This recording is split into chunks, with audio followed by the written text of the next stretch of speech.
നമസ്കാരമുണ്ട്. ഞാനിപ്പോൾ നിൽക്കുന്നത് ചെന്നടക്കം പൊയിലെന്ന സ്ഥലത്താണ്. അപ്പോൾ എൻ്റെ വെഹിക്കിൾ പായ്മുണ്ടാണ്. അപ്പോൾ ഇതിൽ നമ്മൾ ഒരുപാട് കടന്നിട്ടുണ്ട്. ഇപ്പോഴത്തെ തലമുറ ആര് കടന്ന് വളരെ കുറവായിരിക്കും. അപ്പം പുൽപ്പായ് ഇങ്ങനത്തെ കിട്ടുന്നത്. അപ്പോൾ ഇതിനെപ്പറ്റി പറഞ്ഞു തരാൻ വേണ്ടി നമുക്ക് രണ്ട് ആളുണ്ട്. നമ്മളെ ഇളയപ്പനും അതുപോലെ തന്നെ നമ്മൾ ബന്ധു തന്നെ ചന്ദ്രേട്ടൻ എന്നിട്ട് അവരിപ്പം പറഞ്ഞുതരും. മൂന്ന് കേട്ടോ നമുക്ക്. ഇതാണ് പായ്മുണ്ട. ഈ പായ് എവിടെ ഇപ്പോൾ കിട്ടാനില്ല. ഇപ്പോൾ എല്ലാം പുൽപ്പായാണ്. ഈ പായിൽ കിടന്നാൽ ഒരു അസുഖവും ചൊറിച്ചല പിടിക്കലൊന്നുമില്ല. അപ്പോൾ ആര് പ്രസവിച്ചാലും ഈ കുഞ്ഞിപ്പായ് വേണമെന്ന് പറഞ്ഞിട്ട് എല്ലാ വീട്ടിലും അത് നമ്മൾ കോളനിലേക്ക് വരും. അപ്പോൾ അടിപൊളി പായാണത്. അതുപോലെ തന്നെ ഇനി കുറേ പണിയുണ്ട് ഇതിനെ എടുക്കണമെങ്കിൽ. ഇതിന് മുള്ളുണ്ട്, പിന്നെ അരിയാൻ പഠിക്കാനുണ്ട്. വേഗം ആവില്ല അത് പായ്. അപ്പോൾ 2 ദിവസം ഉണ്ടായാലും ഒരു പായ് ആക്കാം. ഈ മുള്ളെല്ലാം എടുത്തിട്ട് കൊത്തി എടുത്തിട്ട് വെയിലത്ത് ഉണക്കുക. അതിൽ പൂങ്ങി ഉണക്കുന്നവരുണ്ട്. ഇപ്പോൾ പൂങ്ങി ഉണക്കും, പണ്ടേ വെയിലത്ത് ഇടുന്നതാണ്. അപ്പോൾ പുഴക്കരയും അന്ന് അധികം ഇത് കാണാറുണ്ട്. ചെറിയ തോട്ടിയാകാം. ഇനി നമ്മൾ അരിവാൾ കത്തിന്ന് അതിട്ട് ഇങ്ങനെ വിൽക്കുക. അപ്പോൾ അങ്ങനെ അരിഞ്ഞ് കഴിഞ്ഞ് പോകും. എന്നിട്ട് പറക്ക് വെച്ച് 3 കെട്ടായി കെട്ടി നമ്മൾ വീട്ടിലെ കൊണ്ടുപോകും. ഈ മുള്ളുണ്ടല്ലോ, ഇത് മുള്ളുണ്ട്. ഇതാ ഈ മുള്ള് നടുവും മുള്ളാണ്. ഇത് മാത്രമേ ഇത് ഉണക്കാനിടുമ്പോൾ ഈ നടുവിലെ മുള്ള മാത്രമേ കളയാൻ പാടുള്ളൂ.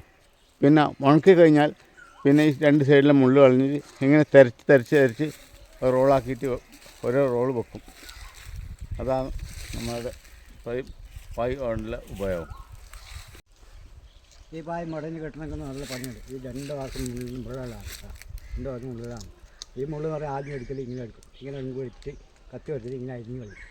എന്നിട്ടപ്പോൾ ഇത് നല്ല ഉണക്കി പിടിച്ച് നമ്മൾ 2 ആഴ്ച 2 ദിവസം പിടിക്കും ഒരു പായ കിട്ടാൻ വേണ്ടി. കാരണം കുഞ്ഞക്കാണ് ഏറ്റവും കൂടുതൽ പ്രസവിച്ച പാട് കുഞ്ഞക്കാളും നല്ല ഈ പായലാണ് കയറി വരുന്നത്. വേറെ കുഞ്ഞപ്പായുണ്ട് കുഞ്ഞപ്പുണ്ടെങ്കിൽ വെച്ചിട്ട് അങ്ങനെയാണ് അമ്മമാരെല്ലാം ഇഷ്ടംപോലെ ഉണ്ടാക്കുന്ന പായിലാണ്. ഇപ്പോൾ പായ് കിട്ടാനില്ല. ഇപ്പോൾ പായാടി കിട്ടാനില്ല. അറിയിപ്പാടെ പുൽപ്പായങ്ങളെ പായ എടുക്കും. ഇപ്പോൾ ഈ പായ കിട്ടാനില്ല. ഉപയോഗിക്കൽ കുറവാണ്. കാരണം ഇത് ഉണ്ടാക്കുന്ന പണിയുണ്ട്. ഈ മുള്ളെടുക്കുന്നത് തന്നെ നല്ല പണിയാണ്. 2 മാസം മുള്ളാണ്. ഇപ്പോഴത്തെ തലമുറ ഇത് ആരും മടിയുന്നുണ്ടോ? ഇപ്പോൾ തലമുറയിൽ മടിയുന്നുണ്ട്, കൃഷിക്കാർ മടിയുന്നുണ്ട്. അവർക്ക് അറിയുന്നുണ്ടോ? അറിയുന്നുണ്ട്. പറഞ്ഞു കൊടുക്കും.